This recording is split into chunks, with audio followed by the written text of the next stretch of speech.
لوگ کہتے ہیں مولانا دعا قبول نہیں ہوتی. کیوں ہوگی قبول؟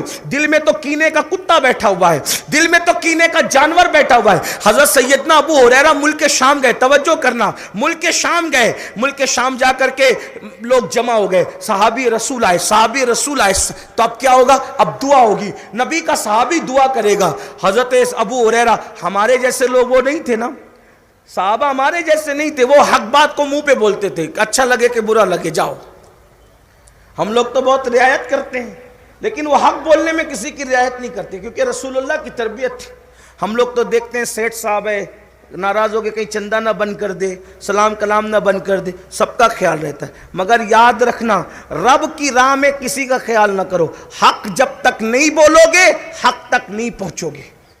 حق بولنے کی جرات پیدا کرو. کوئی ناراض ہوتا ہے تو ہوتا رہے. کسی نے کہا ہے نا, توحید یہ ہے کہ خدا حشر میں کہہ دے بندہ یہ دو عالم سے خفا میرے لیے ہے. تو حق بات بولنے میں کوئی کسی کی رعایت نہیں. ہاں اچھے انداز سے بول دیں. جب سب شامی جمع ہو گئے, شام والے جمع ہو گئے, صحابی رسول آئے, صحابی رسول آئے, فرمایا دعا, عرض کیا دعا کریں. آپ رسول اللہ کے صحابی ہو, آپ سب کے لیے دعا کریں. حضرت ابو ہریرہ نے سب پہ مجمع پہ نظر ڈالی, فرمایا میں ایسے دعا نہیں کروں گا, کچھ لوگوں کو پہلے باہر کروں گا اس کے بعد دعا کروں گا. کیوں؟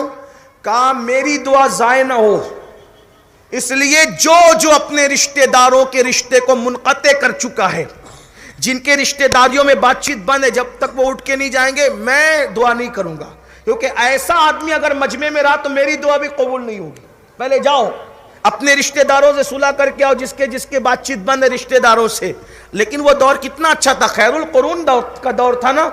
پورے مجمع میں سب لوگ تھے جن کی رشتہ داروں سے اچھی پٹتی تھی. ایک جوان تھا جس کی اپنی پھپھی سے بات چیت بند تھی, وہ اٹھ کر کے گیا, پھپھی امی معاف کر دو. کہا کیوں معافی مانگنے آیا؟ کہا صحابی رسول نے محفل سے نکال دیا کہ رشتہ داروں سے بات چیت کرنے والا جس مجمع میں ہوگا اس مجمع میں دعا قبول نہیں ہوگی. اب حضرت ابو ہریرہ کہہ رہے ہیں کہ رشتہ داروں سے بات چیت کرنے والا جس مجمع میں ہوگا, تو ابو ہریرہ کہتے ہیں میری دعا قبول نہیں ہوگی, تو امین القادری کی کب قبول ہونا ہے؟ لوگ کہتے ہیں استسقا پڑھی جا کے مولانا لوگوں بہت استسقا پڑھی, مولانا کی دعا قبول نہیں ہوئی. مولانا کا کیا قصور ہے؟ تم ہی تو ایسے ہو, رشتہ داروں سے بات چیت بند کر کے رکھتے ہو, سگے بھائیوں سے تمہاری پٹتی نہیں, بہنوں کے حصے لے کر کے دبا کے بیٹھے ہو, پھر سارا لا کر کے رکھتے گٹھی. مولانا بیچارہ کیا کرے گا؟ مولانا کیا کرے گا؟ حضرت ابو ہریرہ کہہ رہے ہیں رشتوں کو کاٹنے والا اگر میری محفل میں رہا میں دعا نہیں کروں گا, کیونکہ دعا رک جائے گی. لیکن کتنے وہ دیانت دار لوگ تھے, وہ جوان اٹھ کر کھڑا ہوا, جا کے پھوپھی سے معافی مانگی, فوراً آیا, دعا جاری تھی, شامل ہو گئے. ہاتھوں ہاتھ پھوپھی نے صلح کر لی. اسی لیے میں اب آپ کو یہ بات کہنے جا رہا ہوں, شب برات میں ہے جس کی اس کے رشتہ داروں سے صلح ہو جائے. پہلے اپنے رشتہ داروں سے صلح کرو. اگر اللہ کو راضی کرنا چاہتے ہو تو بہنوں کا حق نہیں دیا, حق دو. بہنوں کا حصہ نہیں دیا, دو. بھائیوں کا حصہ نہیں دیا. اگر کوئی گھر میں بڑا ہو, ذمہ دار ہو, سب کا لے کے کھا جاتا ہے, دھمکیاں دیتا ہے, جاؤ جو کرنا ہے کر لو. یہاں کوئی کچھ نہیں کر سکتا.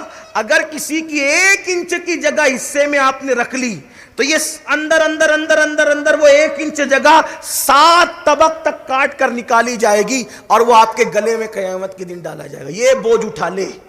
لوگوں کی زمین ماری, لوگوں کی جائیداد ماری. اللہ کے بندوں, حقداروں کو ان کا حق دو. حق دینے سے برکت نہیں جاتی, حق دینے سے برکت آتی ہے. برکت حق تلفی سے جاتی.